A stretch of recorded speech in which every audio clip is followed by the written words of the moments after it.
The Nashville Predators prospects are back in town and training camp kicks off. On today's show, we'll tell you which young players should get Nashville's longest look.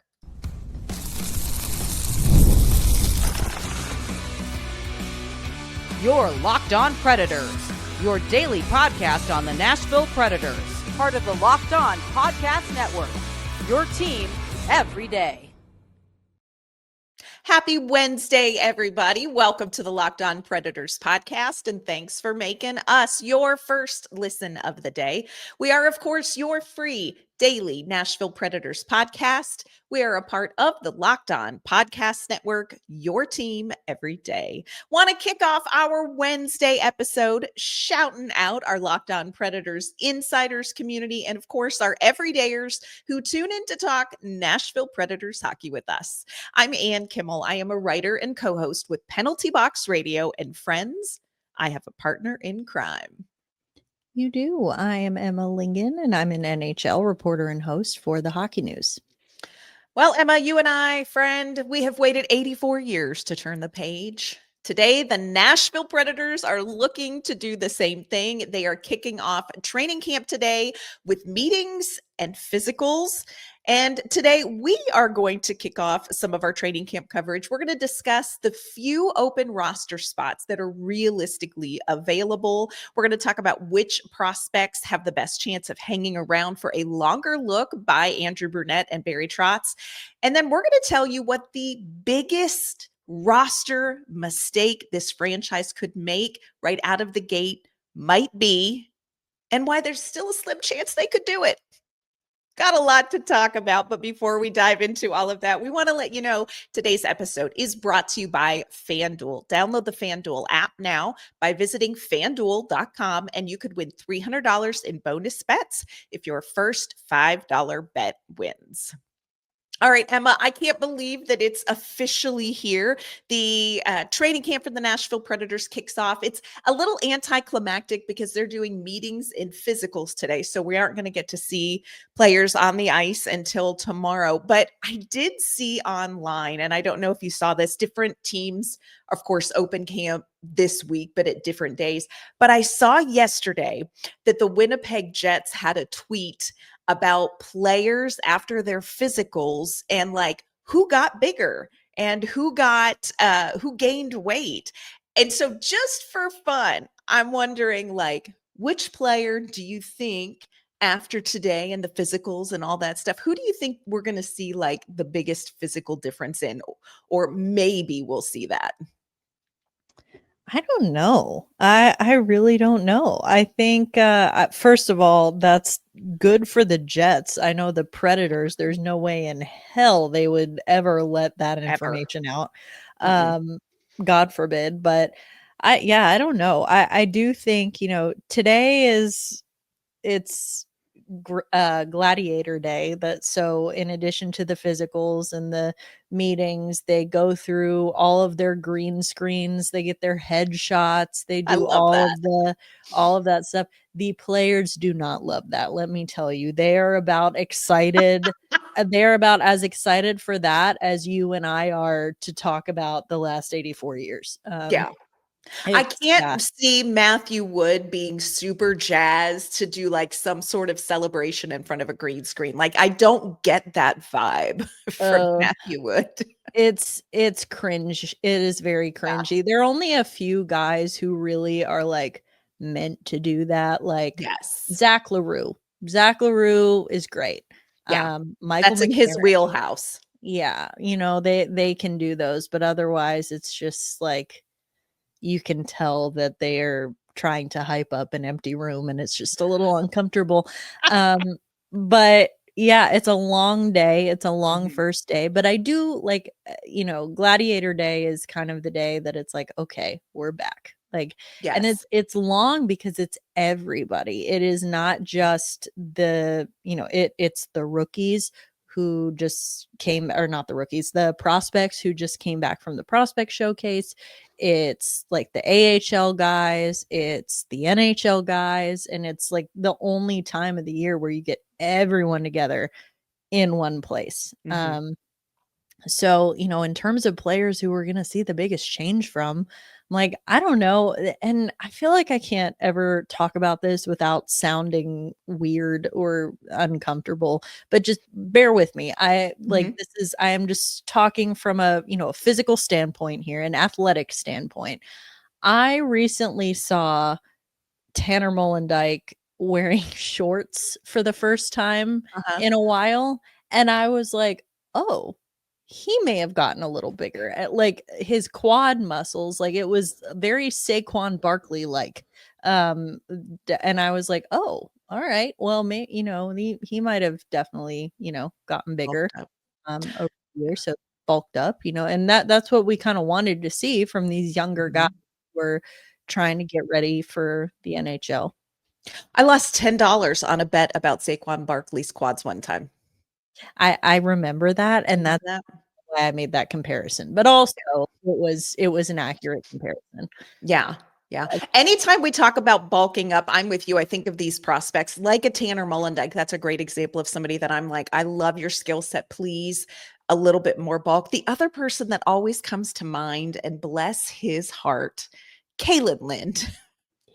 Like anytime you talk to Kalen Lind about his game and what he's working on, he always, I'm trying to bulk up, trying to get some weight on these bones. And I'm like, buddy, let me tell you the secret. The secret is to eat the 50 count box of whatchamacallit bars that they sell at Sam's Club in about a week and a half. Because that's what I did in my second trimester of my first pregnancy. And let me tell you something, I have never unbulked from that 150 count box. So, but I always wonder, like, Kalen Lynn, do you feel like you've made progress? Because that's just something he consistently talks about. Bless. So he's Well, so and you can precious. you can tell it's because he knows, like, that's probably the Mhm. thing that gets told to him all the Right. time. It's like, "Hey, this is where, there's room for improvement," and so he's probably like, "I'm trying, man." I'm doing it. Yep. Oh, hang in there, Everyone's Kaylin. metabolism is different, everyone's Yep. body type is different. I mean, Yeah. not to get into, like, a whole body positivity lecture, but, I mean, it's not all one size fits all, no pun intended, in terms of how to bulk up like that, and, like, obviously, when we talk about this, we're not just saying, like, "Get heavier," Get like, yeah. With build the muscle muscle. in the right places so that you can go up against NHL competition and not get ragdolled, pretty Yeah. please. And I don't know that the 50 count box of whatchamacallits is gonna get you where you wanna go, Kaylin. So put a Yeah. pin in that and maybe listen to the nutritionist. That's just maybe some other advice that's more helpful. You did mention the prospects wrapped up the prospect tournament. They played Monday against the Florida Panthers prospect. That was a game that they lost 6-1. And I think, again, you can't take a ton away from the prospect showcase, but I think the team in general was just kind of in a different mental space that day as well. So to get them to come back, I do love the way that this flows for the prospects because it gives the young players some extra runway to gear up for training camp and for going against a Roman Yossi or a Philip Forsberg or a Michael McCarron. And so I'm excited to see them feel like they're already going and what it's going to be like when they hit the ice tomorrow. There are only a few spots available at this training camp, and this could be a very different conversation next year. So bookmark this podcast because this same podcast next year could sound very, very different. I was chatting with one of our everydayers, and his comment was it either improves or implodes, talking about the Nashville Predators this season. And whether it improves or implodes may change what training camp looks like next year. But for this season, where the Predators are at right now, it's not like a wide open battle for a number of positions, Emma. We do know in general there's going to be a bottom six forward spot. We know that there may be conversation about a depth defensive player, maybe. And stop me if I've said this before. As of the time of this recording, Luke Evangelista is not signed. So they have to figure out, um, even if it is just for training camp, what they're going to do in a top six spot. if Luke Evangelista isn't back. So it's not like this is a training camp where a number of players are battling for a number of opportunities. It's a very unique situation that the Predators are in. Yeah, not a whole lot of spots up for grabs right now. Like you said, I mean, it's like it or not, this is the situation that we're in with the roster that we have. It's a lot of age and a lot of experience right now. I mean, it's Stamkos, Marchessault, Forsberg, Yossi, Shea, like no one is coming to take their jobs. I mean, we hear that a lot as kind of like a motivational thing, coming into training camp, like, oh, this guy's coming to take someone's spot. Like, yes, but there are certain guys like their spot is not going anywhere. But it's, it's good motivation, good, healthy competition. But Nashville's roster is kind of full of guys who already have spots and are not going to have them taken away. So very limited opportunity to actually crack the opening night roster. Not to say that if things don't go south real quickly, we couldn't start to see more roster movement as after the season starts. But, we've talked about it before. Like, we have every reason to believe this team is better than what we saw last year. And now they have a chance to prove that. Yep. Heaven help us. Heaven help us, you all. Coming up, we're going to talk about the young players that we think may have a chance to vie for one of those limited opening night roster spots. We'll tell you who we think Nashville should take a long look at. Today's episode is brought to you by Monarch Money. Most people can't name all their financial accounts or even what they're worth, whether it is 401ks, properties, or investments. And when you don't have the full picture, you can end up leaving money on the table.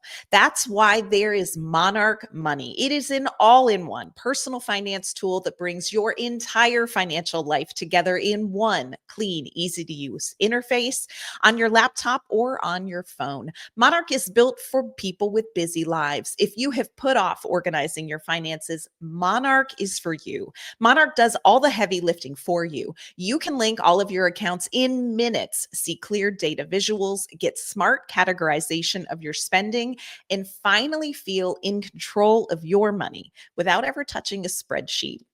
It is a great tool for young adults working towards a long-term financial goal, and it keeps partners on the same page when it comes to important financial collaboration. So don't let financial opportunities slip through the cracks. Use code LOCKEDONNHL at monarchmoney.com in your browser for half off your first year. That's 50% off your first year at monarchmoney.com, code LOCKEDONNHL.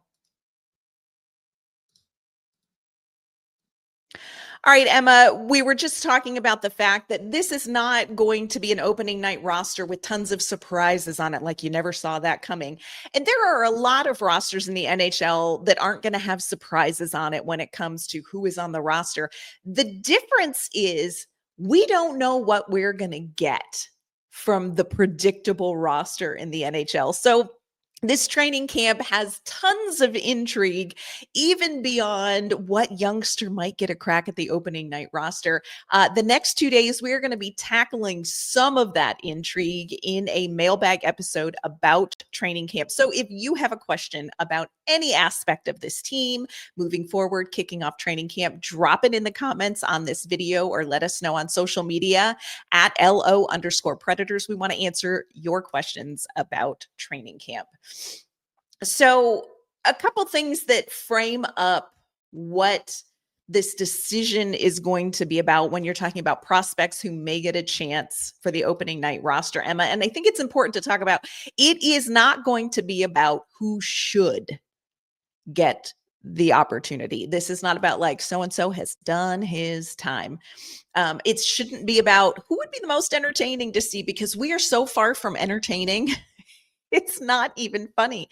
But I think the thing that we're going to have to gauge in training camp, the thing that Andrew Brunette and Barry Trotz are going to have to measure when it comes to prospects and opportunity are going to be things other than stats. It's going to be those nebulous things in training camp like chemistry, how quickly they pick up a system, their familiarity with the style of play, and kind of how does their rough skill set match up quickly with what Nashville wants to do. So this is a little bit like there's a little bit of this. It's going to be like going on gut when they decide who gets some of these opportunities.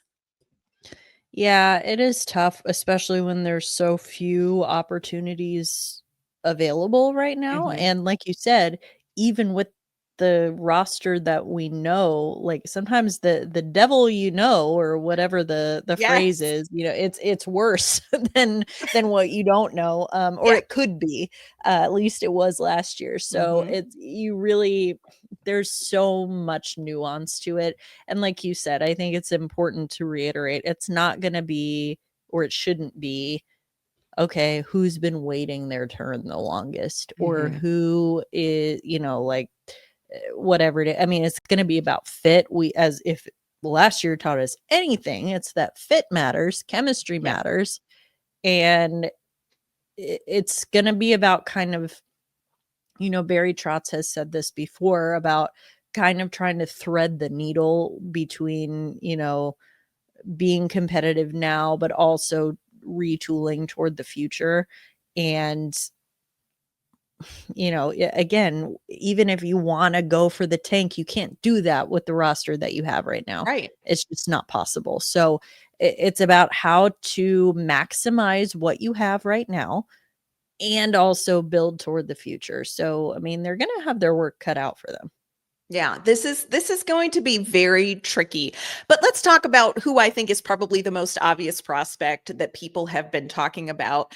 And that's Jokaim Kimmel. And I want to say this, a lot of places nationally have immediately slotted in Jokaim Kimmel very early in the offseason when they just first started doing projections about lineups for this coming season. And I'm going to be really honest with you. There was a part of me that was like, slow your roll, slow your roll. But I will say this, and again, you can't take too much away from the prospect showcase, but I will say this. I feel better about that idea having seen him play a little bit more. I just think he has a little bit more poise. I think he had a couple of plays that I was like, oh, that's like an NHL pass, or that's a look that you would see in the NHL. But this is a player who I would not say his, 2 games last season were like blockbuster knockouts. But honestly, sometimes you just got to get those done. And then you get to go and be about your business. So, what are your thoughts about Kimmel and the opening night roster? What do we need to see from him? I mean, I think like you said, I wouldn't a lot of people are seeing it as a foregone conclusion that he makes Mhm. the roster. I wouldn't be surprised if he did, but I also don't think by any means that he has just earned it already, Mhm. just Mhm. walking into camp. I think he still has to earn a spot. You want to see the poise. You don't want to see someone who looks like a fish out of water, which is kind of what he looked like last year in his, first taste of the NHL. And again, I'm not using that to just completely dismiss him altogether and be like, well, he can't handle it because he looked bad in 2 games, because that's not true. But I think that, we know what we're gonna get from him offensively. He's got that Right. really powerful one-timer, the shot heard round the world. And Mhm. that's very exciting. But you need to see him, especially in Andrew Brunette's system. This is so important. You need to see him be defensively responsible.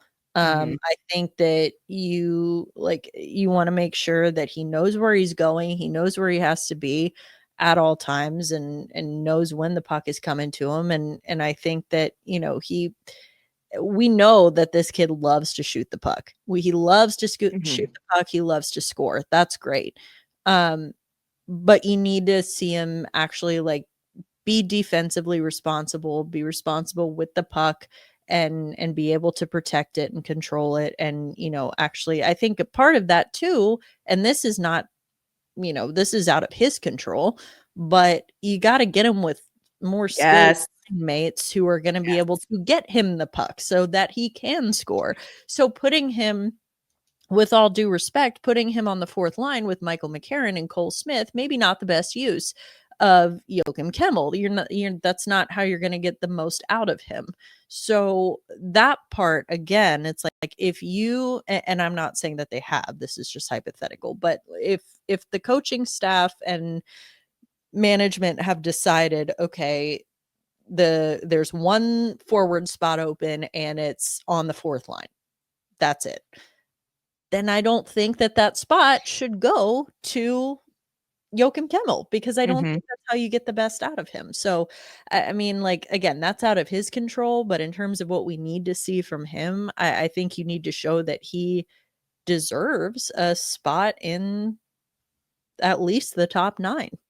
Yeah, I agree with you. You want to see his skill set up for success in the NHL, and his skill set is offensive.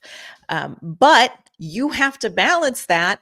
As we know from looking at the stats, you have to balance that with defensive responsibility. And so this is not just going to be a decision made based on the fact that this particular young player looked great at camp. It also has to be based on the fact that this particular young player can play in this role on this line with these two players, and we will get the best out of him with the least expense to the team.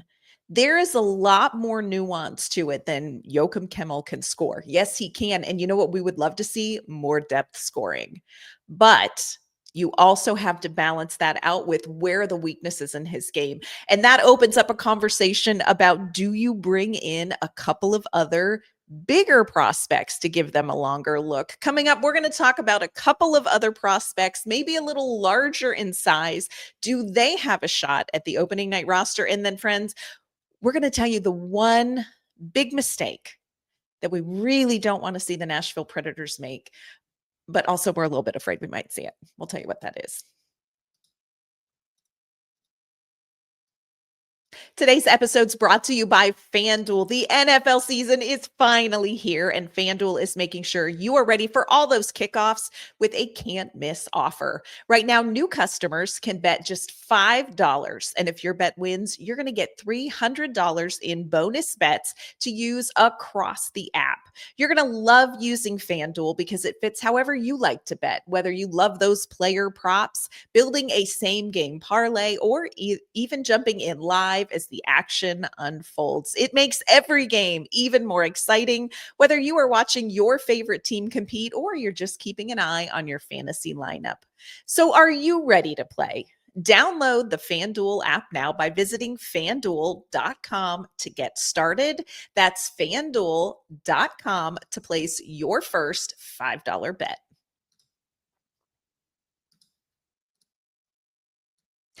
All right, Emma, talking about this, forward spot that may be available. It's going to probably be a bottom 6 spot. Luke Evangelista, as my grandmother would say, poop or get off the pot, except for she would say the other word. She loved Jesus, but she swore a little. Just wrap that up all.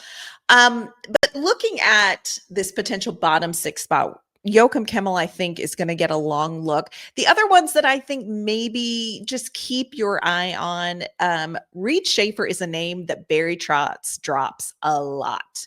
And he dropped that name a lot last season when Reed Schaefer hardly played. I think he played like 18 games in the American Hockey League before he was out the rest of the season with injury. But Reed Schaefer, again, the full-size candy bar at Halloween, 6'4", 218 pounds. He is more of what you would expect style-wise, play-wise, of a bottom 6 forward. Does have some scoring potential that I think often gets overlooked because he's ginormous. And then Matthew Wood, you've got another player who is 6'4", over 200 pounds, has some NHL experience. I think, we had a limited sample size, but I think what we saw from Matthew Wood, there were some really encouraging moments in games for Matthew Wood.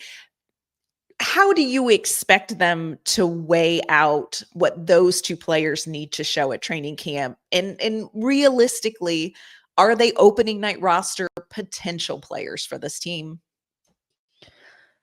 Realistically, I don't even know Yeah. with this team anymore. Sure. Yeah. I We don't have know. 82 games of data and we still know nothing about this team, friends. Yeah. Follow us for more expert insight. But no, I think they would not be they're on the list. I don't know that they would be Mhm. on my short list Mhm. for opening night roster spots. Do I see them playing in the NHL at some point this season? Yes. Opening night, I don't know.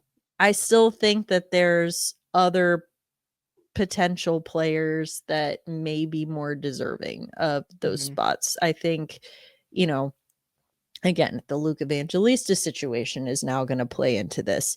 It's going to be, how many open forward spots do you have and where are they Mhm. in the lineup? And so it's like, okay, if you have more of those bottom six spots, I mean, of course, I've mentioned before, I think Ozzy Weisblatt is a great candidate to fill Agreed. that that fourth line spot with McCarron and Smith. And then you put LaRue up on the third line, because that would make a third line of Bunting, LaRue, and Holla.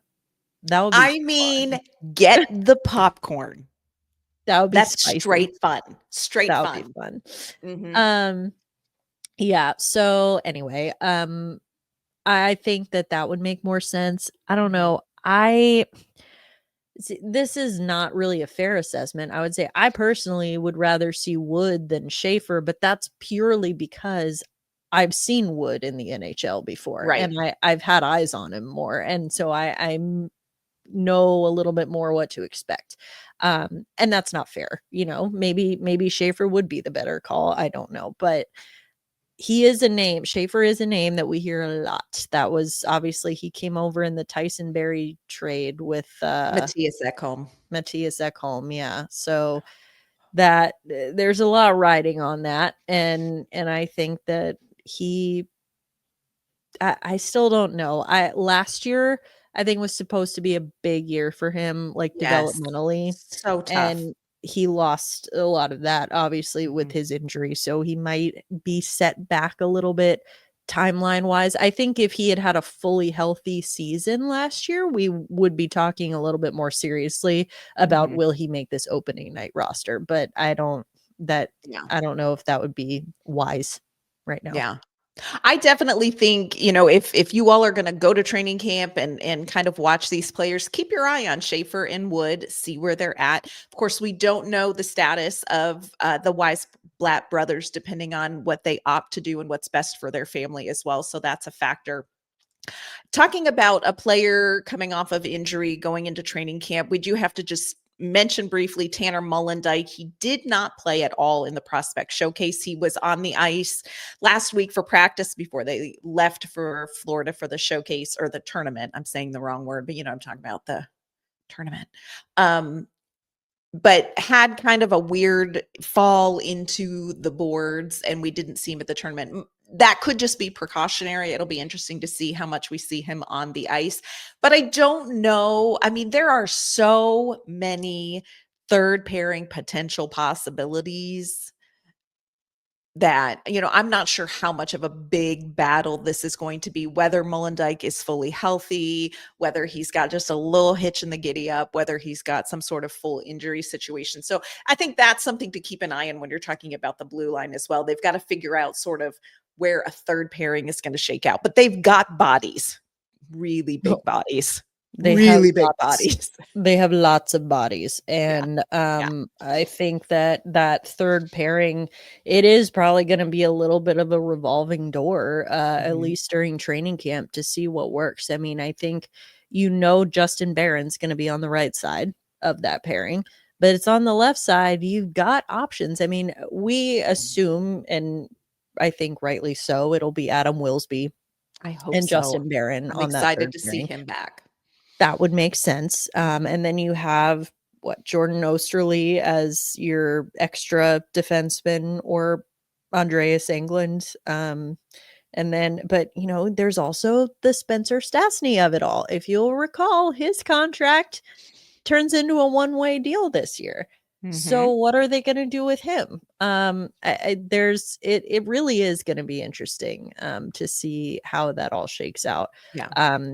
And that and the fact that I think the Predators would and probably should go the safer route with Molendyke, which is let's let him get his feet wet in the AHL first. Typically, defensemen and goaltenders take a little bit longer to cook than forwards do. And so that's something that you want to give him the chance to do. And again, like pure speculation, we don't know, but it's entirely possible that he didn't play in the tournament due to like precautionary reasons. Why risk injuring him further just because, you kind of already know what you're going to get from him. Yeah. Yeah. And we'll let you know what we hear at training camp on the official status of Tanner Molendyke when we get there, and they are on the ice tomorrow. So make sure you're following Emma and I on social media, and we'll keep you in the loop on that. Emma, let's talk about what could be the most exciting and potentially biggest mistake that could come out of training camp. And this is what it is. And I feel weird saying this, and you tell me your thoughts on this. Should Brady Martin make the opening night roster and play his 9 NHL games? Because he can. It would be so exciting. Look, it's our 5th overall pick. And let me tell you something. Brady Martin is a lot of fun. Like, he's just a lot of fun. The fans will love this player. And I think eventually they will really appreciate him on ice as much as like his personality off ice. But Emma, it could be the most exciting but biggest mistake they could make. Yeah. Yeah, I do not think he should play even the 9-game tryout or whatever. Because even though he can do that without activating his ELC and then go back to junior, just because he can doesn't mean that he should. And I think, again, I've said this on past episodes, but for a team who's arguably one of their biggest issues, and that's not a short list, mind you, but one of their biggest issues last year was chemistry and line combinations and knowing who was going to be where at what time. Let's maybe not throw in an extra new guy who's only going to be there for 9 games and then take him out. When we know that this team needs to have a strong start. We've talked about that a lot too. This is a team that needs to get off to a good start. I'm not saying they need to start 10-0. I mean, that would be great, but let's set our expectations at a realistic level here. They can't start 0-5 again. No. They can't do that. And so, and now hear me when I say I'm not meaning to suggest that putting Brady Martin in your lineup would automatically make you lose. I'm not saying that. But the point is, I think that we've talked about chemistry being such a big issue, and not just us. I mean, Barry Trotz has talked about it. Like, the players have talked about it. Chemistry and developing relationships. And it's not chemistry as in like the guys didn't get along with each other. It's chemistry and like it comes with time. You need to spend enough time with the same guys doing the same thing to really build up that chemistry. And the last thing that they need is to throw an extra wild card in there right now. And then take him out after 9 games. So I will say, if Brady Martin impresses the pants off of everyone and he is like, you can't not put him on the roster, fine, but he better be on that roster all year. Like, I think that he needs to be part of the long-term, or the short-term and the long-term in terms of this season. He needs to be part of the plan because, again, yes, we know he's the future. He doesn't need to be there right now. They don't need him right now. I mean, of course they would like him, and they would like a lot of things, but it's not worth risking your current chemistry and your current chances at being successful just to get him a little bit of playing time. I mean, the time will come for him. I just don't think it's right now. And I feel that exact same way. And when I say it could be a big mistake, that is not a statement about the player or the player's skill set. It doesn't have anything to do with what I think of Brady Martin and what he brings to this franchise. It has to do with the fact that this is the window that Nashville has to figure out if the now is remotely possible or even remotely interesting. And you have to go all in early to know that. And this is one of those logistical situations where you're going to pop a guy in and then you're going to have to take him right back out. Or, like you said, leave him in the whole time. And that changes everything about his development trajectory. And I think he deserves better than that. So hear us when we say the mistake is not the player or that player's skill set. It is timing. But again, it could happen. It's the Nashville Predators. It's training camp. So we're going to wait and see what happens. Again, tons to talk about when it comes to Nashville closing one chapter and hopefully opening a new one. Again, if you have a question about training camp or this team, let us know in the comments. We will answer it on our upcoming mailbag episode. Emma, before we log off today and get ready for players on the ice tomorrow, will you let everyone know where they can find you and your work? Yes, you can find me on social media at Emma_Lingan, and you can find my work at the Hockey News. You can find me on social media at AnnK_Mama on Ice. You can find my work with Penalty Box Radio as well. Friends, that's going to do it for this Wednesday edition of the Locked On Predators podcast. Thanks again so much for making us your first listen of the day. We're going to be back tomorrow talking about training camp questions. We will see you then.